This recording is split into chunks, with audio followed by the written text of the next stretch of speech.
नमस्कार दर्शकों, बंधन समाचार में मैं हूं आपके साथ ऋचा वर्मा। और अब हम बात करते हैं जिला बिजनौर के धामपुर की, जहां राष्ट्रीय लोकदल के राष्ट्रीय महासचिव एवं पूर्व सांसद मुंशी रामपाल पहुंचे, जिन्होंने प्रेस वार्ता की। आपको बता दें कि आगामी 10 जून को राष्ट्रीय लोकदल पार्टी के राष्ट्रीय अध्यक्ष जयंत चौधरी धामपुर पहुंचेंगे। दरअसल जयंत चौधरी नगर पालिका चुनाव में राष्ट्रीय लोकदल से विजयी हुए चौधरी रवि कुमार सिंह के लिए जनता का आभार व्यक्त करने के लिए आगामी 10 जून को धामपुर पहुंचेंगे, जिसके लिए आज चौधरी रवि कुमार सिंह के मोहल्ला बाड़वान स्थित कार्यालय पर एक प्रेस वार्ता का आयोजन किया गया, जिसमें रालोद के राष्ट्रीय महासचिव एवं पूर्व सांसद मुंशी रामपाल पहुंचे और उन्होंने पत्रकारों से वार्ता करते हुए कहा। देखिएगा, सबसे पहले तो धामपुर की सम्मानित जनता ने नगर पालिका परिषद धामपुर में एक युवा कर्मठ व्यक्ति रवि कुमार को नगर पालिका के अध्यक्ष पद की जिम्मेदारी सौंपी है और राष्ट्रीय लोकदल ने अपने चुनाव चिन्ह पर हैंडपम्प पर चुनाव लड़ाया था। तो हमारे राष्ट्रीय अध्यक्ष जी ने, क्योंकि पूरे उत्तर प्रदेश में 23 हमारे नगर पालिका और नगर परिषद में चेयरमैन बने हैं, तो उनमें से जहाँ जहाँ हमारे चेयरमैन बने हैं, क्योंकि राष्ट्रीय अध्यक्ष बने चौधरी जयंत सिंह साहब एक समरसता अभियान, मतलब एक समाज में मेल सब लोगों को मिला के चलने का कि किसी जाति से हटकर जो राजनीति का रूप बदलता जा रहा है उसको समाप्त करने के लिए एक समरसता अभियान के तहत लगभग उत्तर प्रदेश के 1500 गाँव में उन्नत करने का आयोजन किया है। उसके तहत ही जहाँ जहाँ हमारे नगर पालिका के चेयरमैन जीते हैं, तो वहाँ की जनता को धन्यवाद देने के लिए हमारे राष्ट्रीय अध्यक्ष राज्यसभा सांसद माननीय जयंत चौधरी साहब जनता के बीच में आ रहे हैं और वो धामपुर की जनता को धन्यवाद देंगे कि उन्होंने राष्ट्रीय लोकदल के चुनाव चिन्ह पर रवि कुमार को भारी मतों से जिताकर नगर पालिका अध्यक्ष पद की जिम्मेदारी सौंपी है। इस बात के लिए हमारे राष्ट्रीय अध्यक्ष धन्यवाद। जब उनसे पूछा गया आने वाली लोकसभा चुनाव में क्या आप भाजपा के साथ गठबंधन करके चुनाव लड़ेंगे, तो उन्होंने कहा, देखिएगा, ये सब मैं जैसा समझता हूँ, मैं भी राष्ट्रीय महासचिव की जिम्मेदारी मेरे ऊपर है और क्योंकि ये पार्टी की नीति का फैसला है। आज तक कभी भी हमारे राष्ट्रीय अध्यक्ष माननीय जयंत चौधरी साहब की भावना हो सकी ऐसा कभी जाहिर नहीं हुआ कि उनका भारतीय जनता पार्टी से किसी प्रकार की तालमेल की बात हो रही है। ये उनकी तरफ से कहीं ना कहीं ये मैं इसे अफवाह ही मानूंगा और हमें कमजोर करने की उनकी नीति है। वो नहीं चाहते कि सामने पक्ष मजबूत खड़ा हो। अच्छा, ये मेरी वर्तमान में नकारता हूँ। जब उनसे पूछा कि भाजपा के 9 वर्ष पूर्ण होने पर भाजपा के जनप्रतिनिधि जगह जगह जाकर भाजपा की उपलब्धियां जनता को गिना रहे हैं, तो क्या आप उनसे सहमत हैं, तो उन्होंने जवाब दिया, मोदी साहब बने हैं, उसी दिन से वो इस बात का प्रचार कर रहे हैं कि पिछले 70 साल में जो भी प्रधानमंत्री रहे हैं, जो भी सरकार रही, उन्होंने कुछ नहीं किया। लेकिन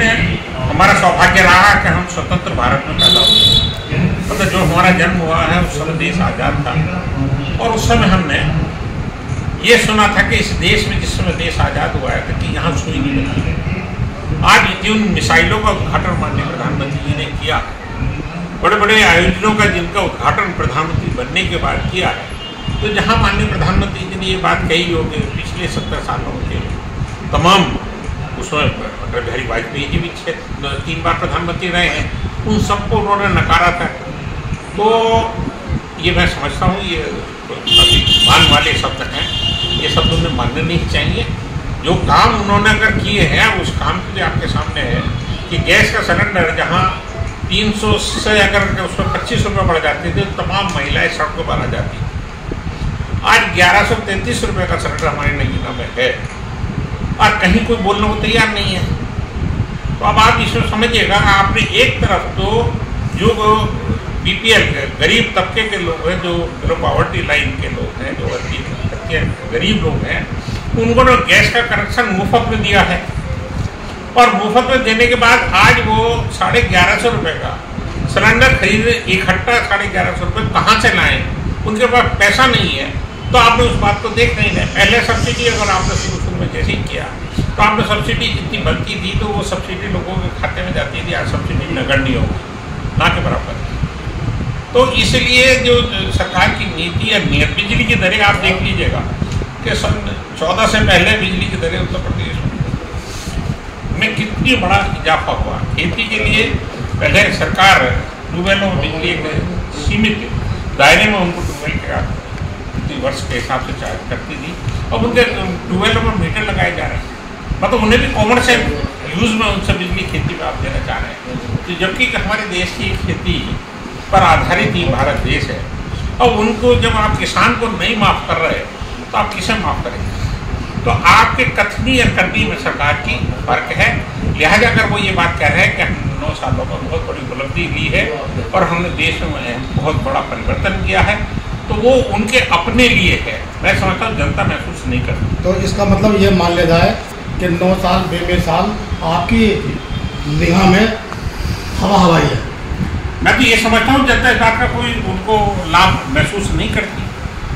वो ये कह रहे हैं कि हम मोदी जी का डंका विश्व में बज रहा है। अब देखिएगा विश्व में कैसा बज रहा है, उस लेवल की बात को मैं नहीं कह सकता। तो वो प्रधानमंत्री जी हैं, विश्व में जा रहे हैं, उस बात का कहना मेरे लिए शोभा नहीं देता इस बात का। लेकिन मेन चीज़ है कि जिस देश के आप प्रधानमंत्री हैं उसका गरीब तबका, उसका किसान वर्ग, उसका शिक्षित वर्ग, उसका नौजवान वर्ग, जिसके लिए आपने एक साल में 2 करोड़ नौकरी देने की बात की थी, आज 9 दूनी 18 करोड़ लोग युवाओं को नौकरी देनी चाहिए थी, उसकी वजह मेरे ख्याल से उससे आधे से ज़्यादा लोग आपने बेरोजगार कर दिए होंगे। तो मेन चीज़ हम लोग क्या महसूस कर रहे हैं, देश की जनता क्या महसूस करे, विदेशों में हमारा क्या डंका बज रहा है, ये तो बात की चीज़ है। जब उनसे सवाल किया गया कि आप विपक्ष की राजनीति कर रहे हैं और आज जनता जो परेशानी झेल रही है, तो क्या आप जनता की ढाल बनकर सरकार के खिलाफ उतरने का प्रयास करेंगे, तो उन्होंने जवाब दिया, देखिएगा बाहर इससे बड़ी मतलब चुनौती नहीं हो सकती। 13 महीने तक किसान धंधे पर बैठे रहे, सरकार मौन बैठी रहे, उसमें उन्होंने कितनी भरी सर्दी रही है, उसमें बारिश भी हुई है, कितने कष्ट लोगों ने पूरे साल के सारे, चाहे गर्मी हो, धूप हो, बारिश हो, ठंड हो, वो सारे 13 महीने तक जब किसान झेले, और उसमें सरकार की आंख नहीं खुली थी। पर जब सरकार को दिखने लगा हमारा धरातल से हम चुनाव हारने लगे, तब उन्होंने 13 महीने बाद कहा था हमारे से गलती हो गई, तब उस अध्यादेश को वापस लिया।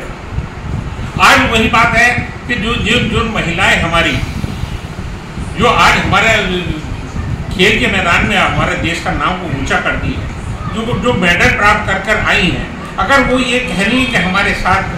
हमारे अध्यक्ष ने कोई बदतमीजी की है और उसके खिलाफ उनकी कार्रवाई होनी चाहिए, FIR होनी चाहिए। FIR अगर आपने उनके दबाव के बाद कर दी तो आप गिरफ्तार करने को तैयार नहीं, वो महीनों से 1.5 महीने से ज़्यादा उनका होगा, वो महिला की आप नहीं सुन रहे। तो अब आप यहाँ समझिएगा कि विपक्ष अपने काम में पीछे नहीं हट रहा, लेकिन जो विपक्ष में ज़्यादा बोलता है उसी को वो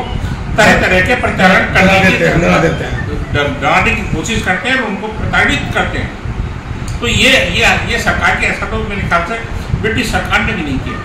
जब उनसे पूछा गया कि यहाँ बिजनौर और नगीना 2 लोकसभा हैं, तो क्या आने वाले लोकसभा चुनाव में रालोद अपना प्रत्याशी उतारेगी, तो उन्होंने जवाब दिया,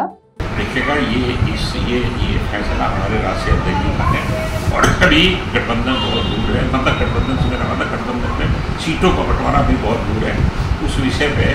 जिस दिन वो मुझको ये एथराइज कर भेजेंगे कि आप ये जाके घोषणा कर दें तो मैं कर सकता हूँ, लेकिन वो बड़े स्तर का राष्ट्रीय अध्यक्षों के बीच का फैसला है। जब गठबंधन हो जाएगा, जब आपके सामने आएगा और जैसी स्थिति होगी वो आपके सामने हम अवगत कराएंगे, लेकिन आज कहना जल्दबाजी होगी कोई भी बात। जब उनसे सवाल किया गया कि हाल ही में जैसे नगर निकाय चुनाव हुए हैं और रालोद और समाजवादी पार्टी ने अलग अलग प्रत्याशी उतारे थे, तो उसको देखते हुए आप क्या तुलना करते हैं कि रालोद का ग्राफ बढ़ा है या नहीं, तो उन्होंने कहा, तुलना तो मैं नहीं कर पाने का, लेकिन राष्ट्रीय लोकदल का ग्राफ बढ़ा और समाजवादी ये इसका ये उदाहरण आपके सामने जो 23 हमारे चेयरमैन बन के आए हैं, जैसा आपने बेधामपुर में चुनाव दिखाया, इसी प्रकार से 23 अगर चेयरमैन हमारे बने, तो ये इस बात का, क्योंकि अभी तक राष्ट्रीय लोकदल किसान मजदूरों की पार्टी मानी जाती थी और ये समाज में